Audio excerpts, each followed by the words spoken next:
हरि ओम नमो नमः। तुलसी स्तोत्रम्। जगद्धात्री नमस्तुभ्यं विष्णोश्च प्रियवल्लभे। यतो ब्रह्मादयो देवाः सृष्टिस्थित्यन्तकारिणः। नमस्तुलसी कल्याणी नमो विष्णुप्रिये शुभे। नमो मोक्षदे देवी नमः संपत्प्रदायिके। तुलसी पातु मां नित्यं सर्वापद्भ्योऽपि सर्वदा। कीर्तितापि स्मृता वापि पवित्रयति मानवम्। नमामि शिरसा देवीं तुलसीं विलसत्तनुं। यां दृष्ट्वा पापिनो मर्त्या मुच्यन्ते सर्वकिल्बिषात्। तुलस्या रक्षितं सर्वं जगदेतच्चराचरं। या विनिहन्ति पापानि दृष्ट्वा वा पापिभिर्नरैः। नमस्तुलस्यतितरां यस्यै बद्ध्वाञ्जलिं कलौ। कलयन्ति सुखं सर्वं स्त्रियो वैश्यास्तथा परे। तुलस्या नापरं किञ्चिद्दैवतं जगतीतले।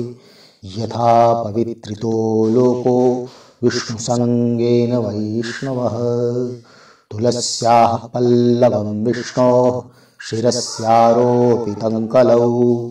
आरोपयति सर्वाणि श्रेयांसि वरमस्तके। तुलस्यां सकला देवा वसन्ति सततं यतः।